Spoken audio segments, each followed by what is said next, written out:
বড় আক্ষেপের কথা। তখন সালটা ছিল 2011 সাল। আমি সবেমাত্র এইচএসসি পাশ করেছি। বাড়িতে সমস্যা ছিল, তাই একটি চাকরি খুঁজছিলাম। তাই রঘু কাকার কাছে গিয়ে বললাম, কাকা আমার একটা চাকরির ব্যবস্থা করে দিতে পারবেন? কারণ রঘু চাচা তার হাতে সেই ক্ষমতাটা ছিল, তিনি একটি কাজের সন্ধান করে দিতে পারতেন। রঘু চাচা আমার কথা শুনে বললেন, তা তুমি কি পাস? আমি বললাম আমি এইচএসসি পাশ করেছি। রঘু চাচা বললেন, তাহলে তুমি বিএ পাশ করো, তোমার একটা চাকরি আমি ব্যবস্থা করে দেব। 2 বছর পরে আমি রঘু চাচার কাছে আবার গেলাম, বললাম, কাকা আমি তো বিএ পাশ করেছি, এবার তাহলে আমার একটা চাকরির ব্যবস্থা করে দেন।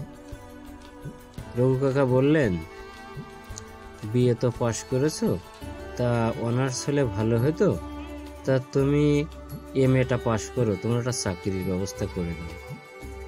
আমি এমএ পাশ করলাম। এমএ পাশ করার পরে আমি ভাবলাম, রঘু কাকা নিশ্চয়ই আমাকে আর কোনো ভুল ধরতে পারবে না। তাই আমি আমার সকল সার্টিফিকেট সব কিছু নিয়ে একদিন রঘু কাকার স্কুলে আমি গেলাম। রঘু কাকা আমাকে দেখে তেমনভাবে আমার করলো না।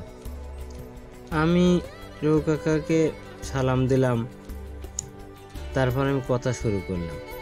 রঘু কাকা বললেন, দেখো শম্ভু, তোমাকে আমি চাকরি দেব বলেছিলাম, এটা সত্যি।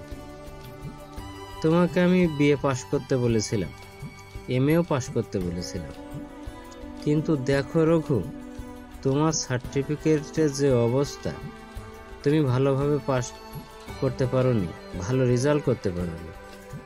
তোমার রেজাল্টের অবস্থা খুব খারাপ, তুমি শুধু পাশ করেছো। তো এই সার্টিফিকেটে তোমাকে আমি কিভাবে চাকরি দেবো বলো? তোমার রেজাল্ট যদি ভালো হতো, তুমি যদি A+ পেতে, কি সবকটা সকল বিষয়ে যদি ভালো রেজাল্ট করতে, তাহলে তোমার আমি একটা চাকরির ব্যবস্থা করে দিতাম। তুমি এক কাজ করো, তুমি অন্য কোনো কাজ খোঁজো, তোমাকে আসলে আমি চাকরির ব্যবস্থা করে দিতে পারলাম না।